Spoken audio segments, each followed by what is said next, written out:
So today we are, well, I guess we'll go through, we'll do intros first, and then I'll say what the book is. So my name is Michael Gamonal with Gamonal Tutors. I do the ASVAB Domination Project. So if you or anyone you know is going into the military and wants to know how to get in at the highest level, go ahead and reach out to me.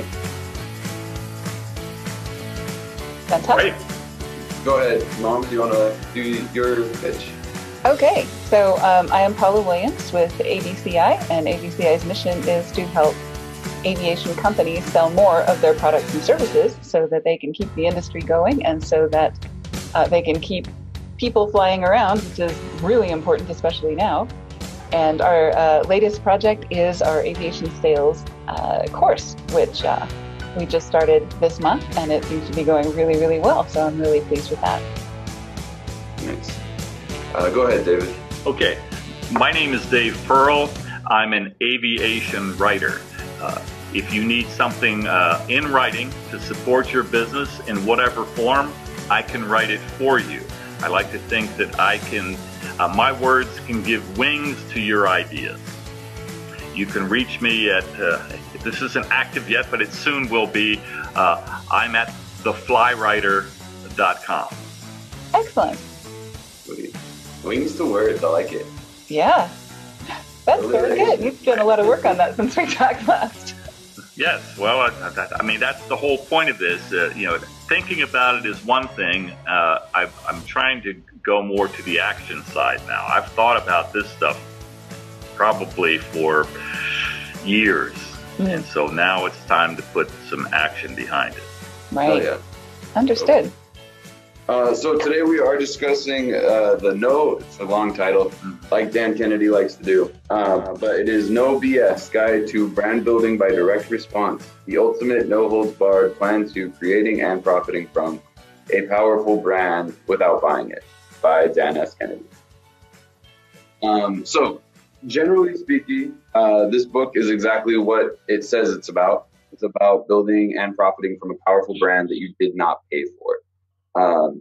Is the entire book does talk about methods for building brands, but the overall tone of this book is you should never pay for a brand. A brand should be a happy byproduct. He says it like 7 times in here.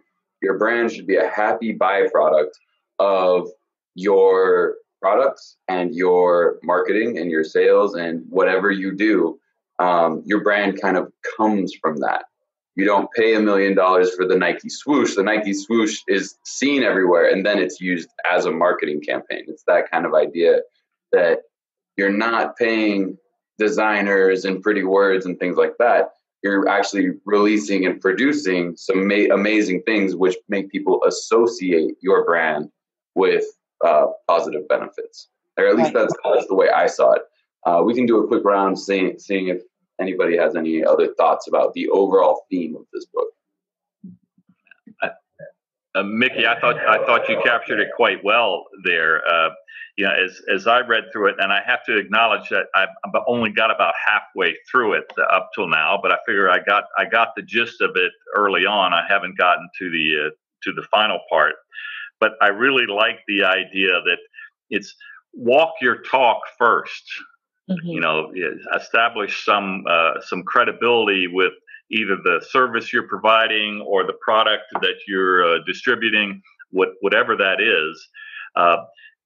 Get people to buy those. Because getting a brand is going to be based on how good that service is, how much they like that product, and then once you've accomplished job one, then you can move on to making people get that warm and fuzzy feeling about your project, your product rather. And I thought what I took from just the sections I read most recently about how they were this fitness company, Iron Tribe, I think. Iron Tribe, right? And they captured something that was very successful. And people were, enrolling in their fitness clubs left and right. And But then the same people that were enrolling were not feeling comfortable with the marketing, which is, we need to have something better. Yet it was working for them. And I thought, yeah, that's kind of a nice disconnect. And we see that all the time, meaning, well, you don't have the glossy brochure, or your materials don't look as good as the stuff for the companies we're not buying from. And so it's like, hey, I'm a member of this group, but I'm a little bit embarrassed with with kind of the chintzy looking stuff, but yet I'm buying it. So I thought, well, they felt that they had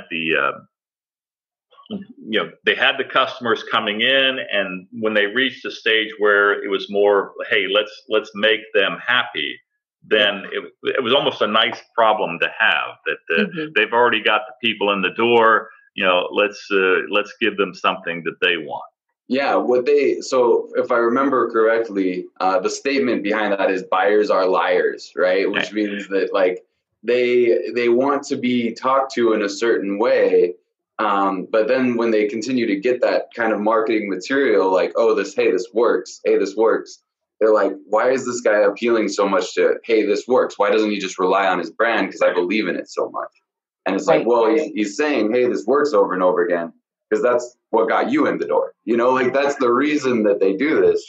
And people don't take that into account, right? We create a brand in our own idea, right? I think it's the saying that you yourself as a person doesn't exist.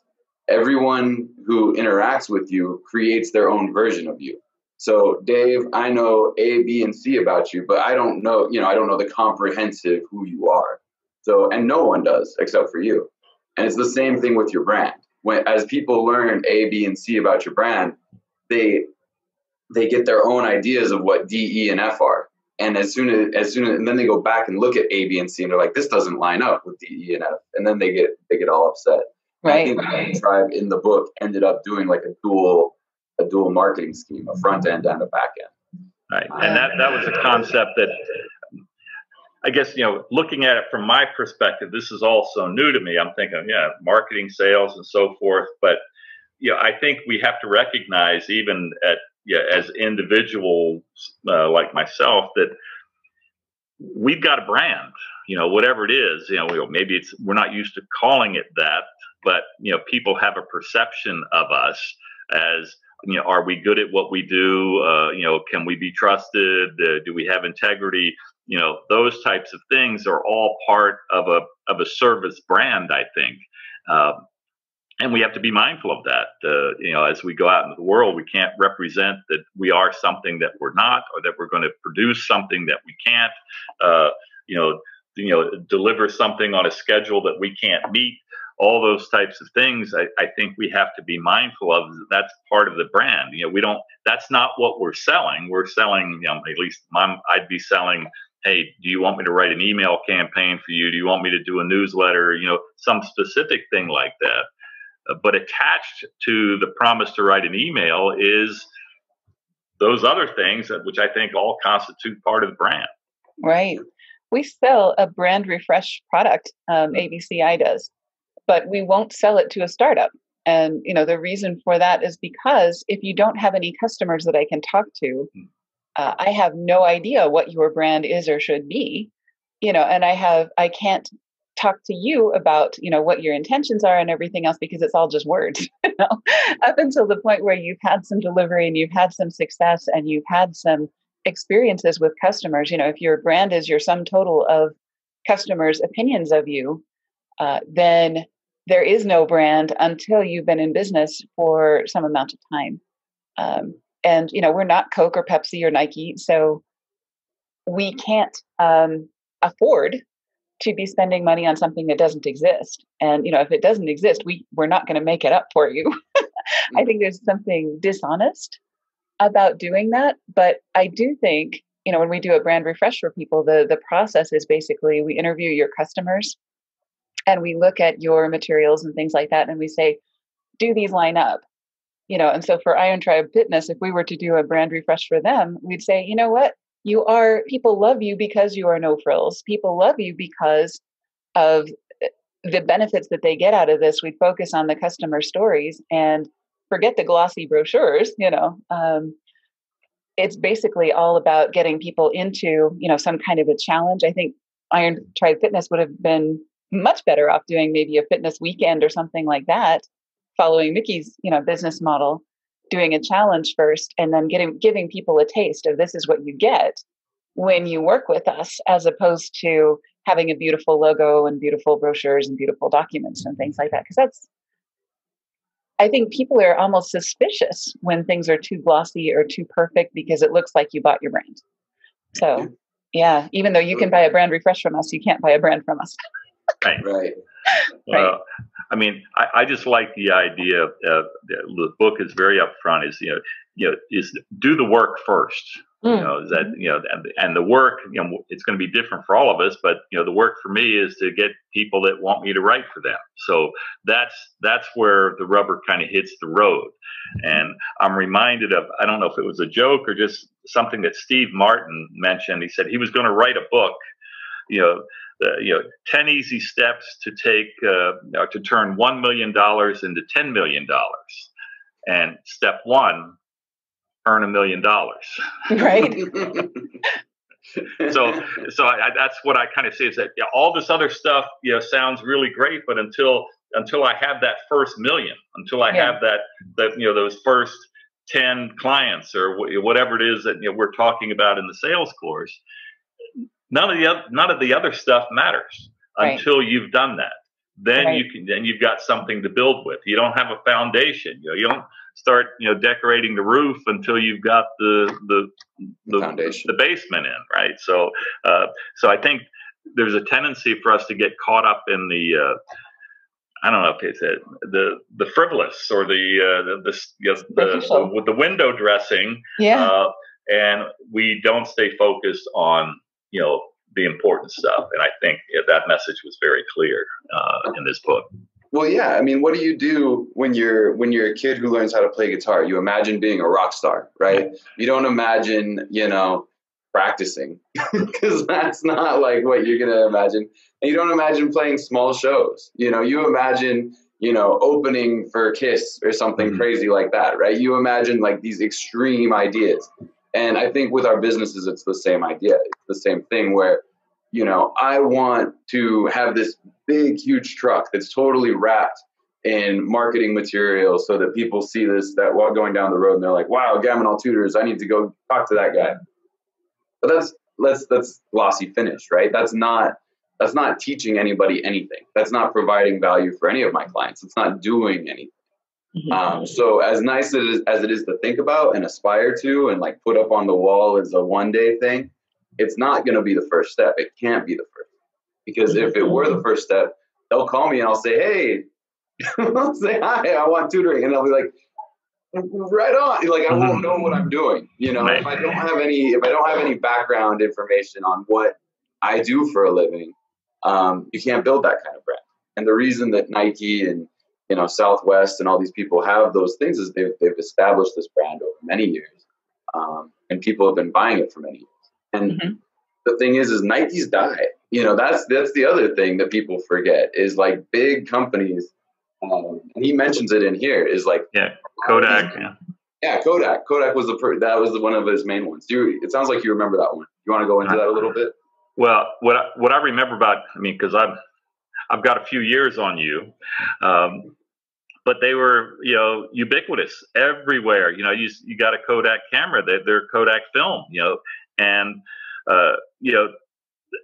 I don't know if it's their fault specifically, but they did not adapt. They didn't go digital when everybody was going digital, and for most of us now, it was a status symbol to have a nice camera. I got my big camera overseas, but I'm not a photographer. I don't think I used it more than 20 times the whole time I got it. It certainly didn't justify the expense, but it was really nice. But what did I put in it? I put Kodak film in it. And that was their mainstay. And you put it on Kodak paper, and the process, you'd take, a week or 2 weeks, you send the film off. But the technology changed, in my adult lifetime, and Kodak didn't adapt to it. They certainly, there were a lot of companies. I mean, Nikon and Olympus, they were adapting their cameras to the new technology. Kodak could have, but apparently said, "Hey, we're Kodak. We don't need to worry about this.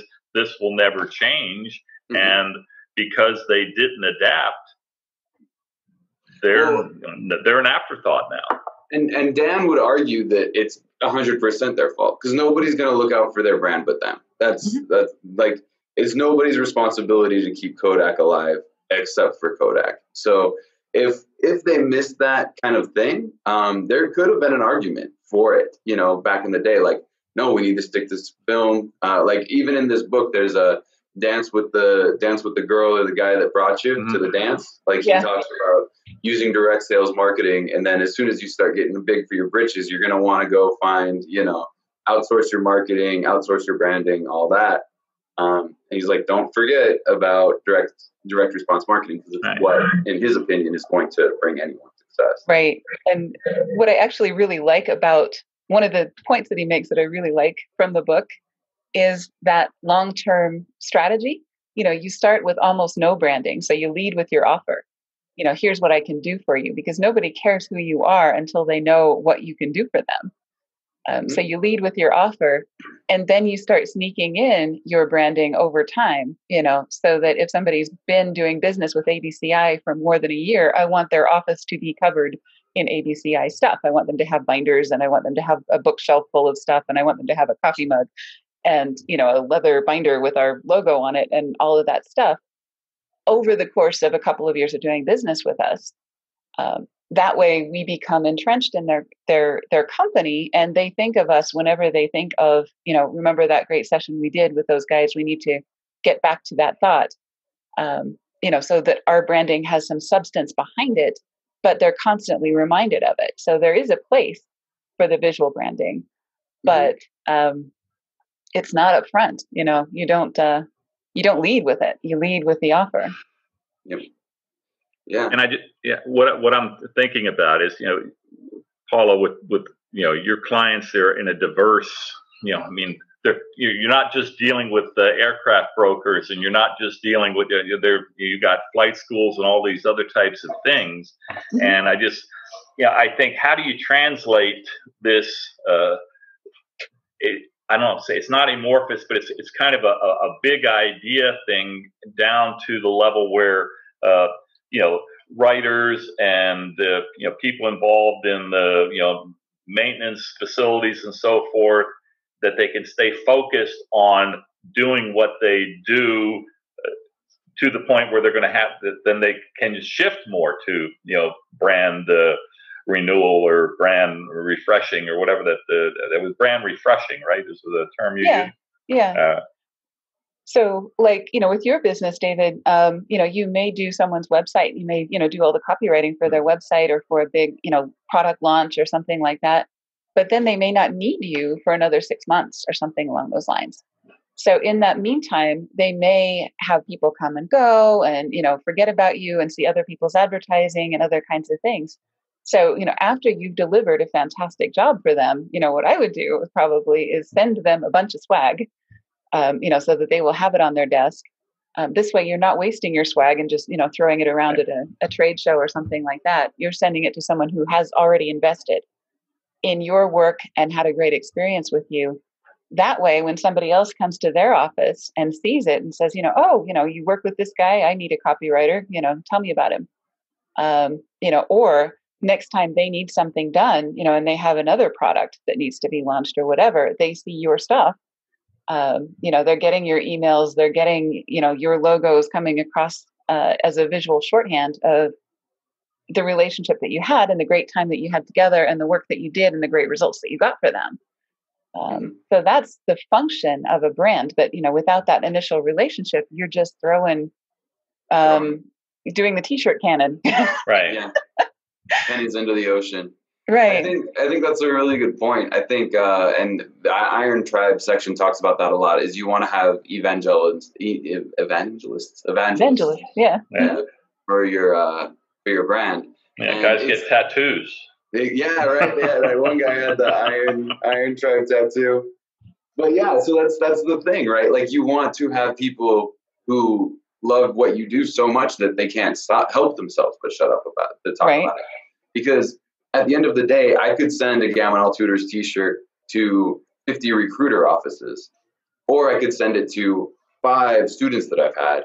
The 5 students that I have are actually going to wear the thing. You know what I mean? Like the recruitment offices, they're going to be like, oh, who needs a new t-shirt? Oh, I got a million. To hell with it, right? But the people that I've worked with, those are people who are going to see the shirt and be like, wow, this is really nice. You know, this is something, and they relate it back to the experience they had, and it really affirms, you know, even if the tutoring didn't go great, right? They're going to think, man, it must have went really well. I got a free t-shirt, you know. So they like these. It builds. It's spending your money in such a more beneficial way. You're spending your marketing dollars. If you can put it into someone who's already invested in you, you're multiplying it basically. Right. Just spending it one for one or they one work for sure. Hard for that t-shirt, right? Exactly. Yeah. They showed up to 12 hours worth of sessions. They read the book. They worked on they submitted all their surveys and all of their Google Drive work. Like, yeah, they can look at that as a symbol of ownership. And I could even write, some crappy ad copy. It's not going to take much thought. Like, hey, you did great. I hope this represents meow, meow, meow, meow. And then, yeah, that's it. Yeah. Show us your brand tattoo. So Can you do that? This is yeah, I do have a brand tattoo actually. But the tattoo came before my logo came. So but still, it's a good story, Right. Yeah. It's funny. I met up with a buddy last night. He had a pie tattoo, so we had to get together and take some math tattoos. Some math nerd tattoos. Exactly. How many places did he take it out to? To the tattoo? He did put 3.14. That's not his tattoo, right? He just has like a whole back thing. Right. Because I know that they on Pi Day, they have contests to see how many players. Somebody will take it out 10,000 spots or something like that, and I'm thinking that's far above my ability to comprehend or appreciate. Right. Well, I think. Well, it's close to 10 divided by 7 or something. No. It would have been 25. I'm not sure. There's a simple fraction that's like really, really close, but of course not there because fractions, although they repeat, they don't. Pi is unique in that it doesn't repeat. So fractions do repeat if they go on forever. Right. But it's probably accurate enough for anything in real life that anybody would do. Close enough for anything I'm going to design it. Right. And that's the kicker about Pi, right? Is it a real life thing? No, but it's really a philosophical question. Yes. But do numbers really exist? Do we really exist? Yeah, exactly. If these numbers don't really exist, right. How can you define a circle? Yeah, I'll go down a rabbit hole. There you go. Those are not my best tutoring sessions. It's just talking to myself. Well, I'm thinking that if the guys are struggling for the ASVAB, that's math at that level is probably a major challenge for them. Yeah, absolutely. Right. Yeah. So. Yeah, it takes I'm just trying to. I send them out like a very basic like child flashcard game app, and I just tell them to work through that. As soon as they get those foundations down, then we can start working on other stuff. But, yes. Go ahead. I was going to say, when I was teaching English as a second language, for some international students at the local community college, several of the young men, because the military was an avenue for them. You get citizenship. That's exactly right, and so I was helping some of those gentlemen, find a recruiter and find a book to prepare for the ASVAB. But the challenge they had was not so much they didn't know how to do it; it's just they couldn't comprehend the questions well enough. Being conversational in English is one thing.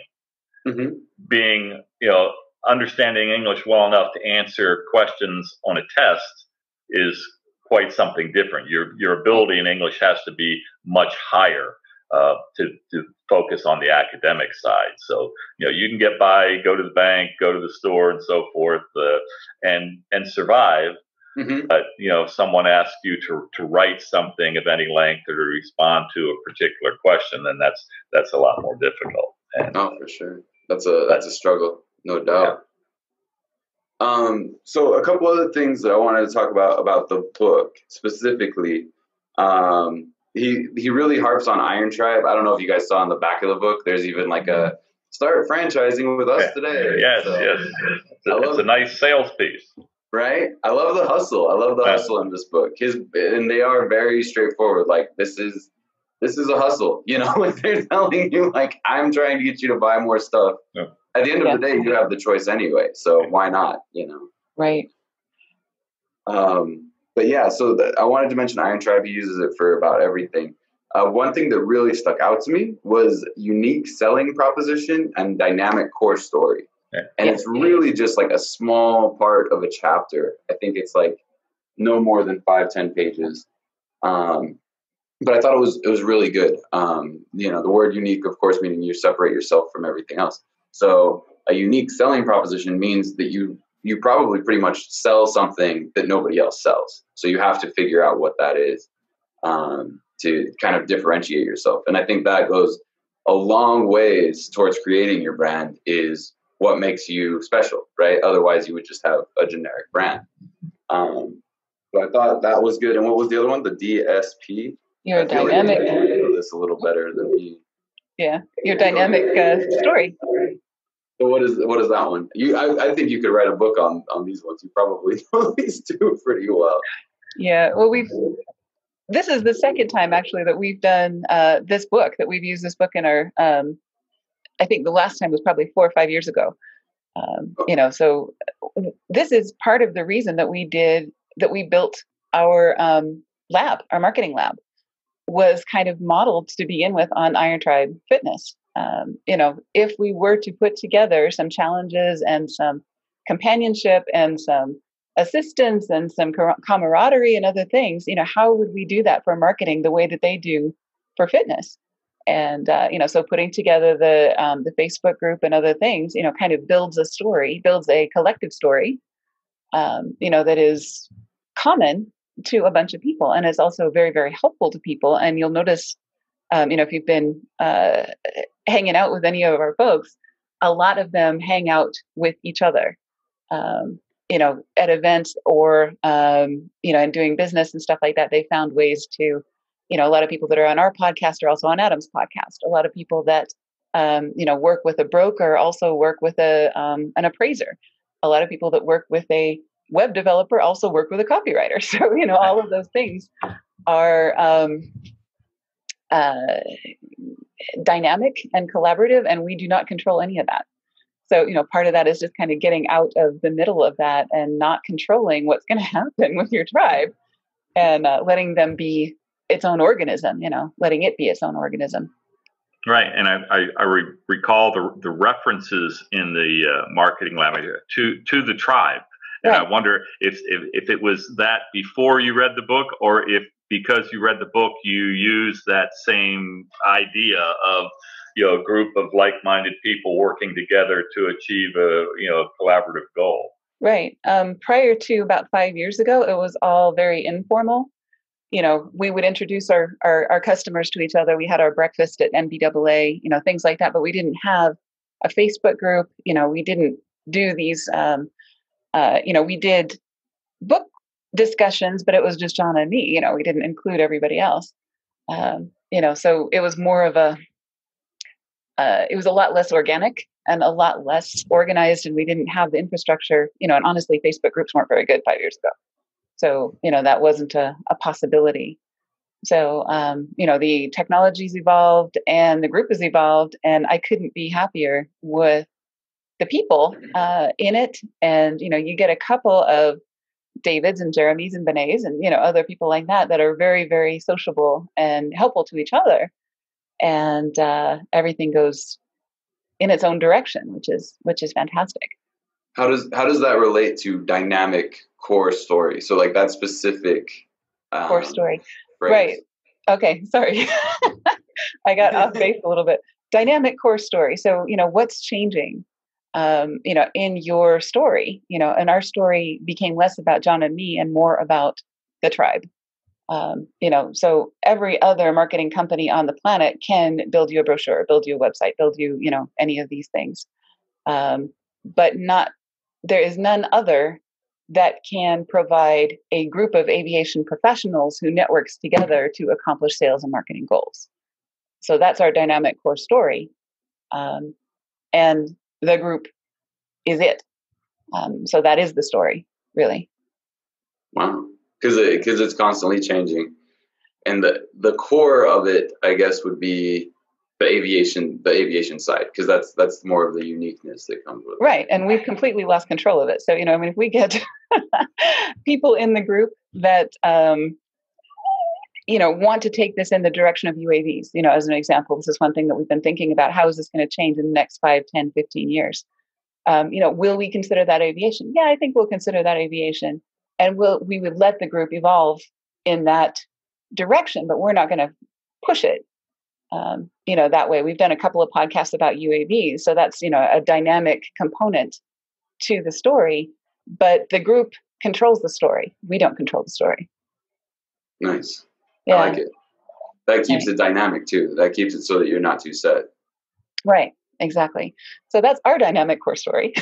And I'm sure you probably have or will develop a different one, and probably want that to be something entirely different because, you're centered around the military and, each of your students is going to evolve and start doing things differently.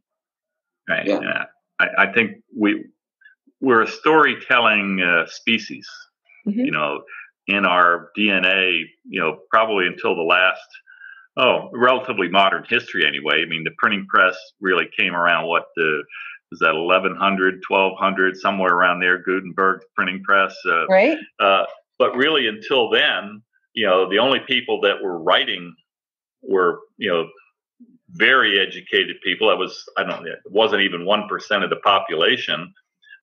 So most of the people until the printing press, maybe until widespread education, literacy, the stories were still told word of mouth, songs, things like that. So we are ingrained in our being is our stories, and our children love to hear stories, and I think they love to hear stories that are told, not just read to them, and so we have that. It's a very powerful medium, and we ignore that at our peril. I think if we don't share the stories, our own stories, I think people that work with us want to know our story, and somebody that's coming in new wants to know the story of someone who has been here, has used our product, has benefited from our services, such that they can feel an affinity towards that person. They can say, hey, there was somebody who was just where I am 6 months, a year ago, and this is the experience they've had. I can take some comfort, some confidence, some inspiration from that person's example. And so, I believe that's very motivating to me, because that's, I've seen it in myself. I've seen it, youth groups that I've had, how I can transfix a group of kids by telling a story.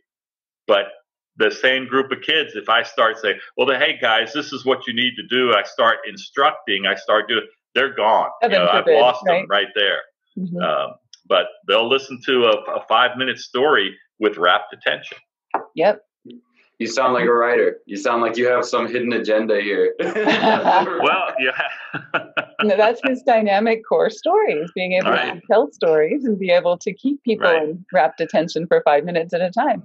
Right. Well, I don't know if 5 minutes maybe with today's generation, with your generation, Mickey, I'm not sure if I can keep them for 5 minutes. So I have to work a little faster. Got to get something that they can deal with on the smartphone.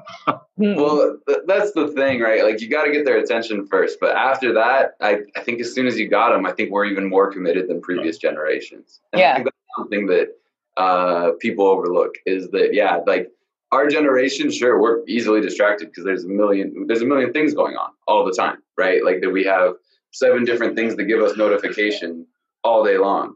So with all of those devices yelling at us nonstop, you have to cut through that. And You as have soon to as you earn. cut through that, yeah, as soon as you earn our attention, we're devout, man. Yeah. Like we're into it. And if you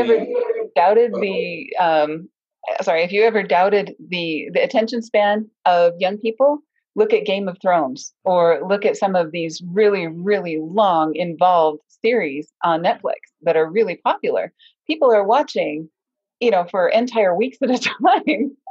These intertwined stories that are just amazingly complicated, and is so much more complicated than TV from 15 years ago, where everything was wrapped up in half an hour.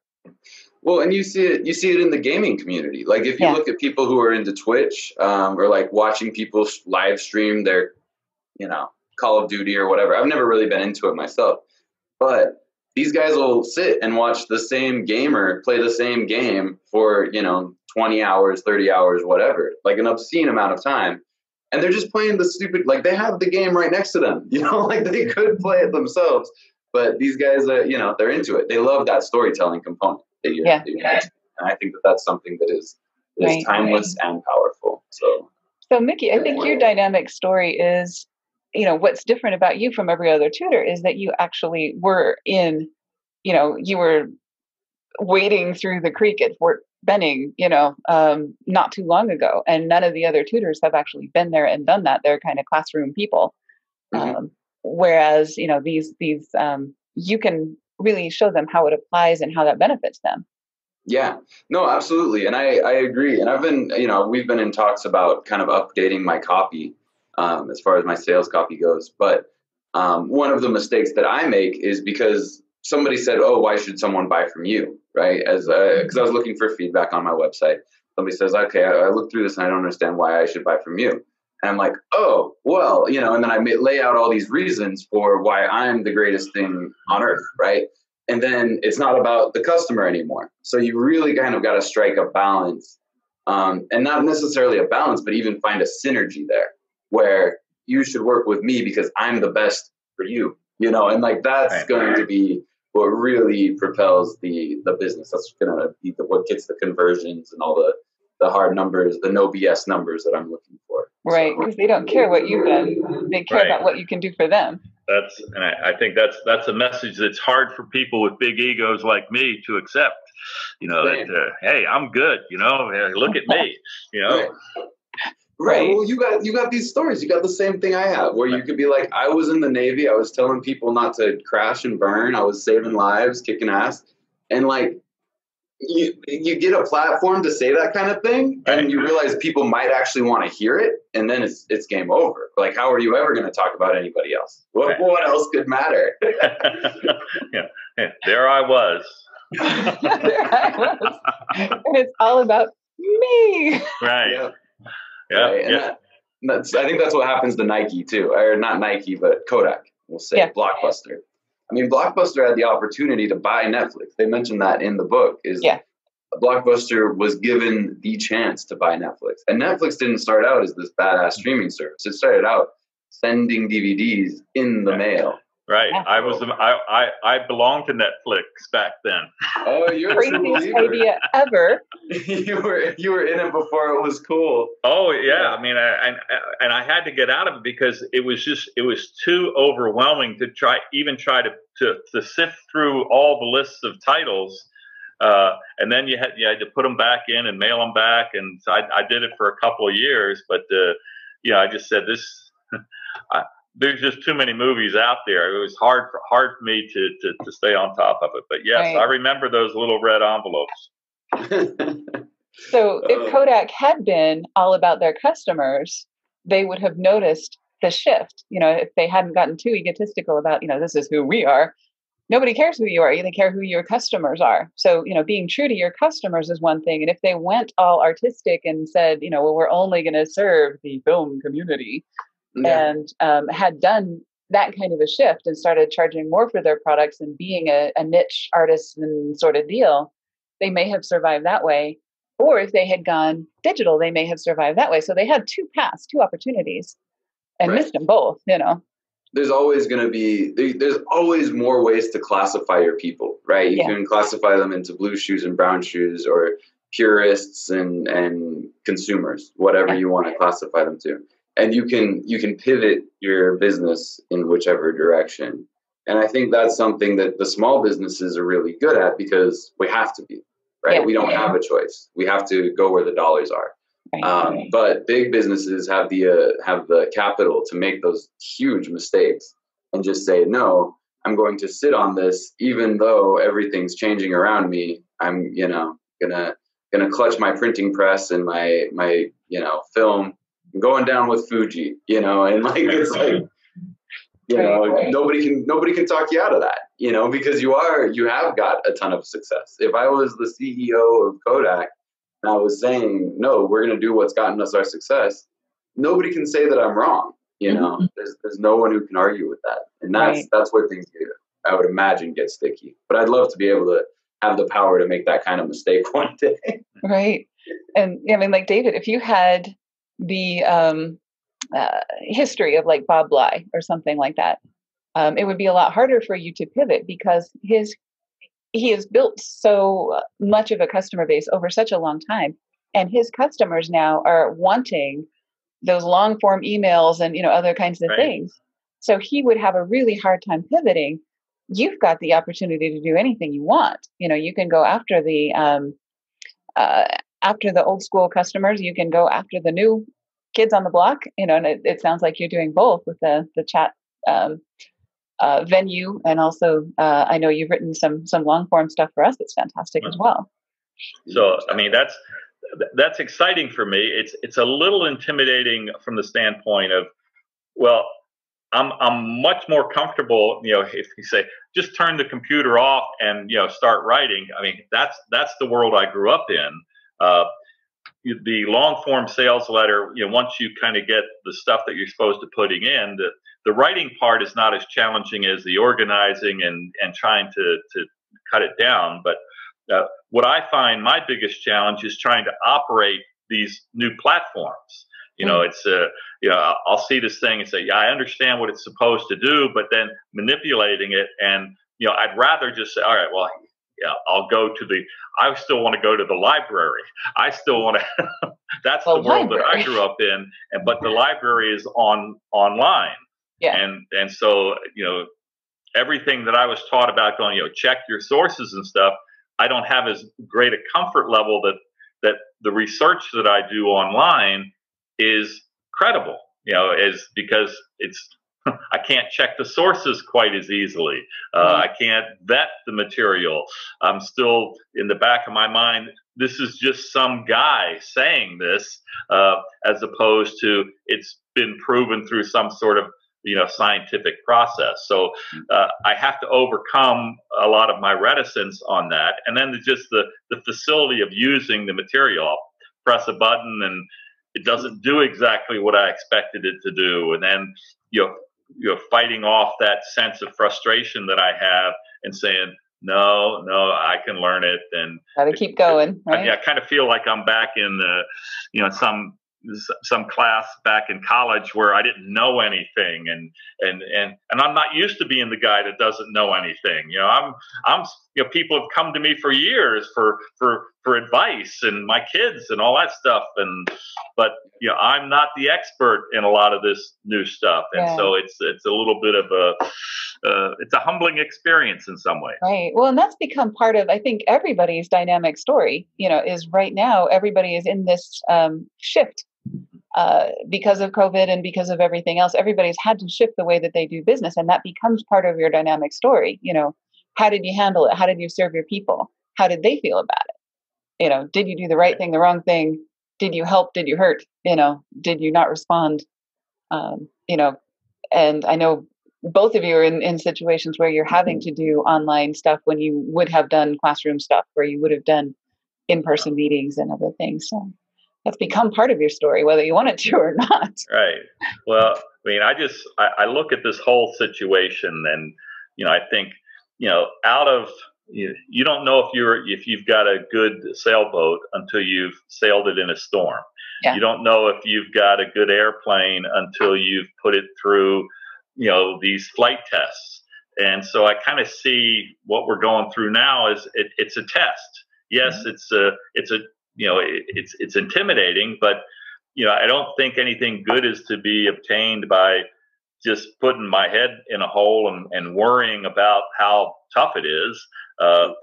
There's certainly a lot of people have things a lot more challenging than I do. I'm feeling like I'm pretty comfortable compared to a lot of people.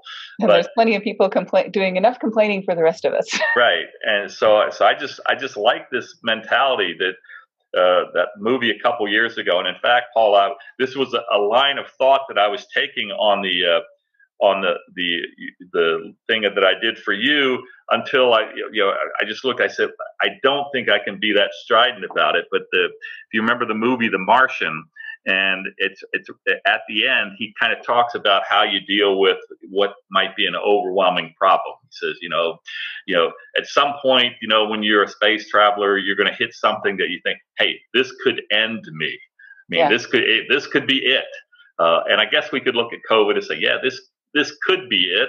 We don't think so, but it's a big challenge, and so you can either say, yeah, I accept it, and I'm not going to do anything, or you say, hey, I'm going to do it. He says, I love to. I'm going to science the shit out of it. Is what's his. And we're going to market the shit out of this, right? And so that to me, that's kind of what people in aviation do. All the way back, to the first guys. Nobody thought that they could do it.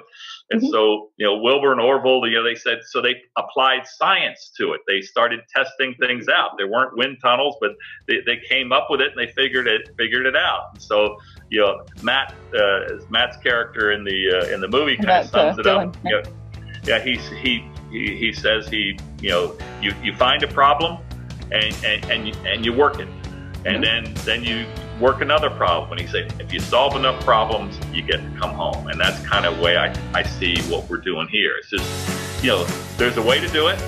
It may take longer than we want it to, and it may be harder or whatever, but we break it down. We do the math, we keep working the problem, we find a way out of it. So that really resonated with me. Wow, yeah, that's great. That's great. I can't argue with that. I think that's a good note. I don't even want to top it. Does anybody have any final words on the book or anything like that? Nope. Let's pitch out and call it a day. I think it's hard to beat that. Yeah. Okay, cool. My name is Michael Gamonal. If you're going into the United States military, look me up for Gamonal Tutors. You can find me on Facebook or Instagram. Send me a message and we'll make sure that you're getting in at the highest possible level. Paula Williams, ABCI, and we are starting to do free live trainings every Wednesday in our Facebook group. So you can join us there. It's a private group, aviation only and salespeople only, so you'll have to request entrance. But we're going to be doing those free trainings until our next course starts, which will be in October. So that's our sales course, and then of course we have marketing services as well. Hi, I'm Dave Pearl, the fly writer. If you've got a writing need, I can write it, whatever it is. Let me put wings to your idea. Fantastic. All right. Cool. We good? Yeah, that's it. Thanks a lot. Thanks, Dave. Thanks. All right. All right. Bye-bye. Bye-bye.